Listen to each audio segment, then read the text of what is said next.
तो हमारा नाम था ग्लाइसाइल एलानिन, ठीक है। तो ये हमारा ग्लाइसिन और एलानिन से मिलकर बना, ठीक है। इस कंपाउंड का नाम हमने रखा ग्लाइसाइल एलानिन, या फिर हम इसे डाइपेप्टाइड भी कह सकते हैं, ठीक है। टाइड टाइड ये याद रखना, ये टाइड है। Tide is something related with water, ठीक है। Proteins can dissolve in water, you can ऐसे याद कर सकते हो जो भी टाइड, ठीक है। ये वाला जो कंपाउंड है ये तो डाइपेप्टाइड है। वैसे हमारे पास हम अगर मान लो कि दो की जगह अगर 3 जुड़े होते तो हम इसे ट्राईपेप्टाइड कहते हैं। 4 जुड़े होते तो टेट्रापेप्टाइड। उसी तरह से पेंटापेप्टाइड, हेक्सापेप्टाइड, ठीक है, चलते रहेंगे। और अगर 10 से ज़्यादा हो गए तो फिर हम उसे पॉलीपेप्टाइड कहेंगे, ठीक है। अगर 10 से ज़्यादा हो गए तो फिर हम उसे पॉलीपेप्टाइड कहेंगे। और हमें एक बात और याद रखनी है कि अब मान लो कि हमारे पास पॉलीपेप्टाइड है, ठीक है। पॉलीपेप्टाइड बहुत सारे मतलब कि हमारे अमीनो एसिड से मिलकर बना है, अल्फ़ा अमीनो एसिड से, ठीक है। तो हमारा जो अल्फ़ा अमीनो एसिड्स की जो लंबी सी चेन बन गई, हमारी पॉलीमर बन गई, ठीक है।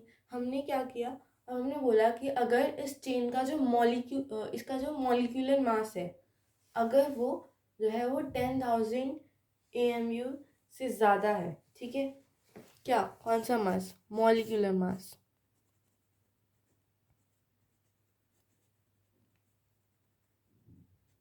ठीक है। हम मोलर मास की बात नहीं कर रहे हैं, हम मॉलिक्यूलर मास की बात कर रहे हैं, ठीक है। अगर इसका मॉलिक्यूलर मास जो है वो हमारा कैसे ज़्यादा है, 10,000 AMU से, ठीक है। तो फिर हमने क्या कह दिया, हमने कह दिया कि उसका नाम हमने बोल दिया वो प्रोटीन है, ठीक है।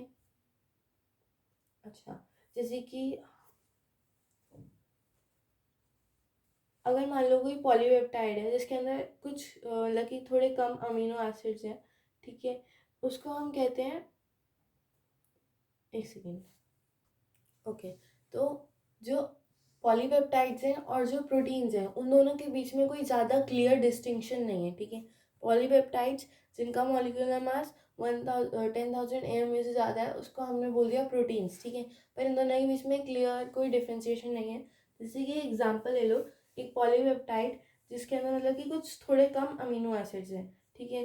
जैसे कि हमने ले लिया एक अमीनो एसिड ले लिया हमने इंसुलिन, ठीक है, मतलब एक प्रोटीन ले लिया हमने इंसुलिन, उसके अंदर सिर्फ 51 अमीनो एसिड्स ही हैं, ठीक है। तो इन दोनों के बीच में कोई क्लियर डिफरेंस नहीं है, ठीक है। अच्छा, अब हम प्रोटीन्स की एक और क्लासिफिकेशन के बारे में पढ़ना है हमें, उनकी मॉलिक्यूलर शेप के बेसिस पे।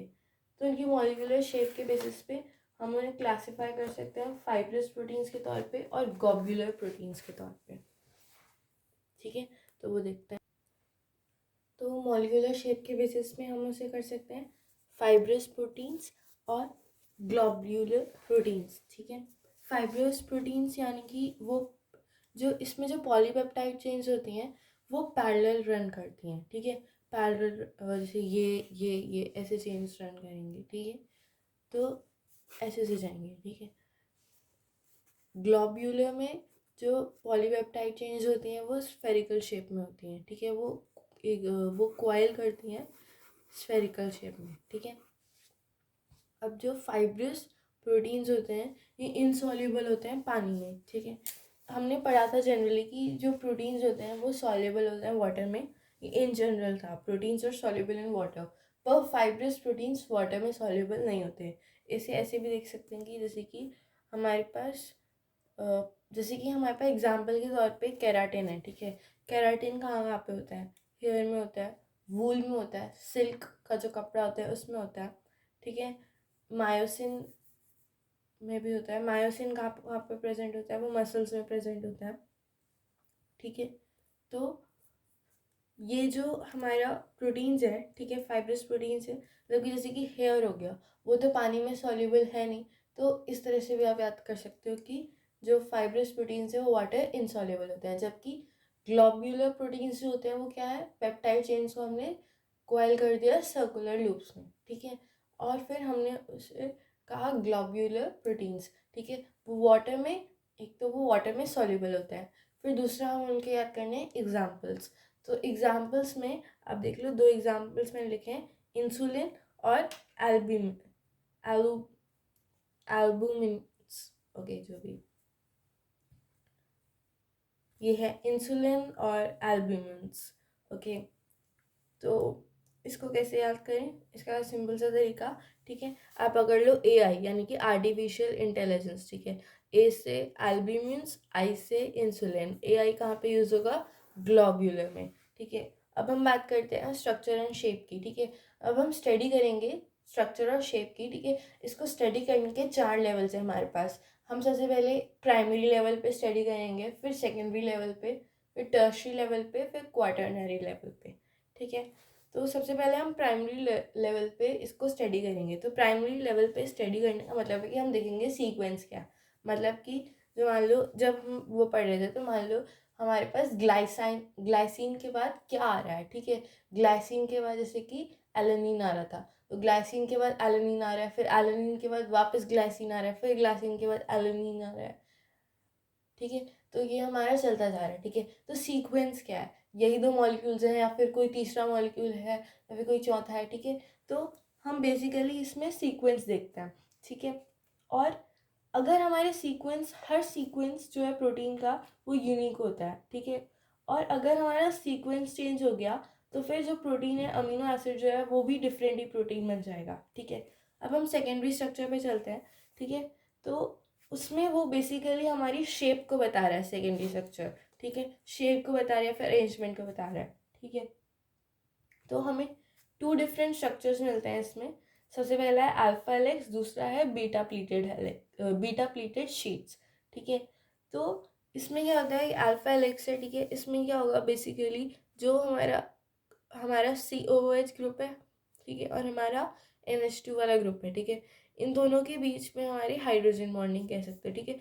और भी बहुत सारे होते हैं, वो हम बाद में देखेंगे, ठीक है। मतलब हेलिक्स टाइप से स्ट्रक्चर बन जाएगा, ठीक है। और बीटा प्लीटेड शीट्स में कोई शीट्स टाइप से स्ट्रक्चर बन जाएगा हमारा, ठीक है। मतलब कि जो हमारी पॉलीपेप्टाइड, मतलब कि जितनी भी हमारी पेप्टाइड चेन है, ठीक है, वो एक तो सबसे पहले हम उन्हें मैक्सिमम एक्सटेंशन तक हम उसे स्ट्रेच कर देंगे, उसके बाद हम उसे साइड बाय साइड ले कर देंगे, ठीक है। और इनको हमने फिर से hydrogen bonding, intermolecular hydrogen bonding से हमने जोड़ दिया, ठीक है। ठीक है, जितना एक्सटेंड कर सकते हो उतना एक्सटेंड कर दो पहले, और फिर उन्हें साइड बाय साइड बिछा दो, ठीक है। एक्सटेंड करा, फिर साइड बाय साइड बिछा दिया, ठीक है।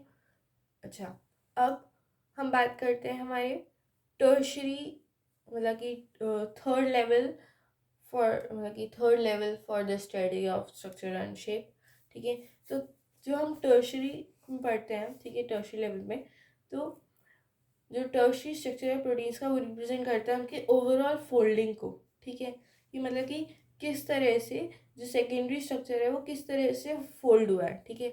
अब जो सेकेंडरी स्ट्रक्चर है हमने बता लिया, मान लो ये हेलिक्स है, अल्फा हेलिक्स है, तो अब अल्फा हेलिक्स का कैसे जुड़ा है, अल्फा हेलिक्स कैसे फर्दर फोल्ड हुआ है, तो अल्फा हेलिक्स हो गया, ठीक है।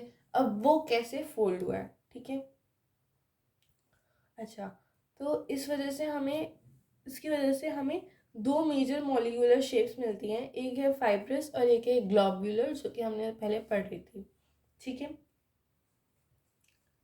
अच्छा, अब हमारी जो हमने पढ़ा 2 डिग्री और 3 डिग्री जो हमारे प्रोटीन के स्ट्रक्चर्स हैं, ठीक है, इनको कौन कौन जोड़ के रखता है, इनके बीच में देखो, एक तो हाइड्रोजन बॉन्डिंग हो रही है, फिर एक wonder wall forces of attraction लग रहे हैं, एक हमारा इलेक्ट्रोस्टैटिक फोर्स ऑफ अट्रैक्शन लगा है क्योंकि चार्जेस डिफरेंट है, और एक और हमारा लग रहा है वो है डाइसल्फाइड लिंकेज, ठीक है। तो इसको कैसे याद करें, अब डाइसल्फाइड, ठीक है, हमने याद किया था peptide, so peptide and disulphide, okay. तो इसको आप थोड़ा ऐसे याद कर सकते हैं, थोड़ा सेम सा, ठीक है। अब हम बात करेंगे क्वाटरनरी स्ट्रक्चर की।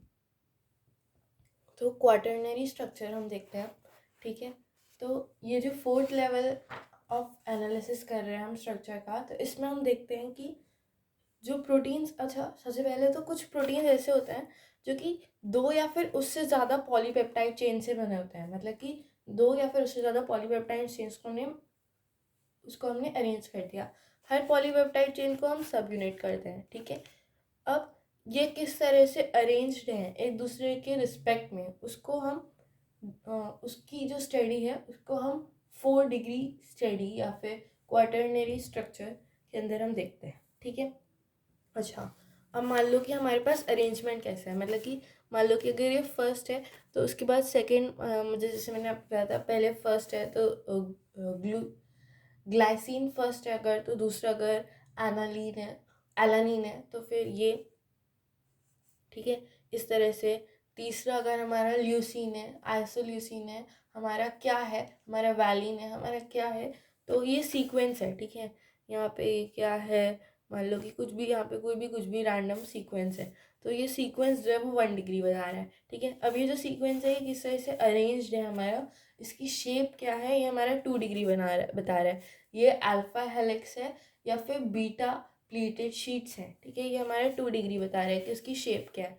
अब ये जो शेप है, ये जो अब 2 डिग्री हमारी जो बन गई, हमारी जो 2 डिग्री चेन बन गई हमारी पॉलीपेप्टाइड चेन, अब वो किस तरह से, मतलब कि अब वो किस तरह से हमारी फोल्ड हुई हुई है, तो उसको डिनोट करता है हमारा 3 डिग्री अरेंजमेंट, ठीक है।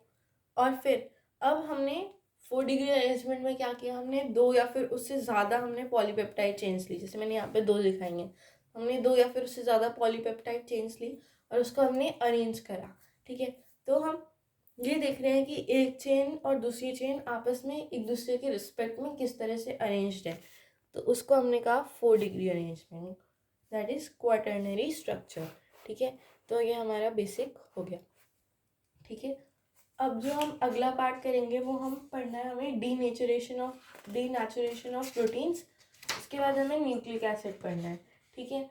हमारा न्यूक्लिक एसिड खत्म होते ही हमारा 2021 का सिलेबस खत्म हो जाएगा, क्योंकि 2021 के सिलेबस में ना ही हमारा, मतलब कि हमारे बहुत सारी चीज़ें हटा दी, जैसे ऑलिगोसैक्राइड्स हटा दिए जो मैंने आपको पढ़ाए नहीं थे, ऑलिगोसैक्राइड्स हटा दिए, पॉलीसैक्राइड्स नहीं है, मतलब कि उनका डिटेल वो स्टार्टिंग जो मैंने आपको पढ़ाया वो तो मेरे ख्याल से आ सकता है, ठीक है।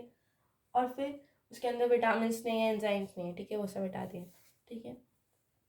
अब हमारा बचता है डीनेचुरेशन ऑफ प्रोटीन्स और हमारा बचता है न्यूक्लिक एसिड, ठीक है। तो सबसे पहले बात कर लेते हैं डीनेचुरेशन ऑफ प्रोटीन्स के बारे में, ठीक है। अब देखते हैं डीनेचुरेशन ऑफ प्रोटीन्स। तो डीनेचुरेशन ऑफ प्रोटीन्स, पहले तो देख लो प्रोटीन्स के बारे में। प्रोटीन्स जो है उनका जो स्ट्रक्चर है वो यूनिक होता है, उनका जो 3D अरेंजमेंट है वो यूनिक होता है, ठीक है। मतलब कि उनका, प्रोटीन्स के पास क्या होता है, उनके पास एक यूनिक अरेंजमेंट होता है, एक यूनिक 3D अरेंजमेंट होता है, ठीक है। और उनके पास क्या होती है, एक बायोलॉजिकल एक्टिविटी होती है। जब किसी प्रोटीन के पास ये तीनों चीज़ें हैं, यूनिक 3D स्ट्रक्चर है, उसके पास बायोलॉजिकल एक्टिविटी है, तो हम उसको नेटिव फॉर्म ऑफ प्रोटीन कहेंगे, ठीक है। तो अब अगर कोई प्रोटीन है जो कि अपनी नेटिव फॉर्म में है, तो उसके अंदर हमने कोई टेम्परेचर का जरा सा भी चेंज कर दिया या पीएच का जरा सा भी चेंज कर दिया, तो टेम्परेचर और पीएच के जरा से चेंज होने की वजह से जो हाइड्रोजन बॉन्ड्स हैं मॉलिक्यूल के बीच में, जो मॉलिक्यूल में जो हाइड्रोजन बॉन्ड्स हैं वो डिस्टर्ब हो जाते हैं। अब इस हाइड्रोजन बॉन्ड को डिस्टर्बेंस की वजह से जो ग्लोब्यूल्स हैं वो अनफोल्ड हो जाते हैं और जो हेलिक्स है वो अनकॉइल हो जाता है, ठीक है। ग्लोब्यूल सबको पता है ना, वो कॉइल होकर वो स्फेरिकल शेप में आ जाते हैं, जबकि हेलिक्स जो है वो मतलब कि उनकी एक पर्टिकुलर शेप होती है, तो वो अनकॉइल हो जाते हैं। तो इसकी वजह से क्या है, जो हमारे प्रोटीन्स हैं वो अपनी बायोलॉजिकल एक्टिविटी को लूज कर देते हैं, ठीक है। तो वो अपनी नेटिव फॉर्म में नहीं रहे, ठीक है। यहाँ पे ये बात ध्यान देने लायक है कि जो 2 डिग्री स्ट्रक्चर्स हैं, यानी कि जो हेलिक्स की, मतलब हेलिक्स की शेप है, या फिर जो 3 डिग्री स्ट्रक्चर्स हैं जो हेलिक्स का, मतलब कि जिस तरह से वो फोल्डेड है, ठीक है, तो वो टूट जाते हैं, पर 1 डिग्री अरेंजमेंट ऐसा का ऐसा ही रहता है, ठीक है। मतलब कि जो सीक्वेंस है वो वैसा ही रहेगा, ठीक है। तो कॉमन एग्जाम्पल्स जो हैं डीनेचुरेशन ऑफ प्रोटीन्स के, सबसे पहले तो coagulation of egg white on boiling, ठीक है। दूसरा एग्जाम्पल है कर्डलिंग ऑफ मिल्क, ठीक है। इसमें जो हमारा प्रोटीन्स है वो डीनेचर हो जाते हैं, मतलब कि कर्लिंग ऑफ, आपको पता है ना, मिल्क आपको पता है ना कि मिल्क में हमने लैक्टिक, मतलब कि हमने लैक्टोबैसिलस बैक्टीरिया, मतलब ऐसे ही कुछ होता है, मुझे याद नहीं। तो हमने मिल्क में हमने थोड़ा सा कर्ड डाला तो फिर वो पूरा मिल्क मतलब बन जाता है, हमने टेम्परेचर भी प्रोवाइड किया उसे, तो ये सब, ठीक है। तो इस वजह से डीनेचुरेशन ऑफ प्रोटीन्स होता है।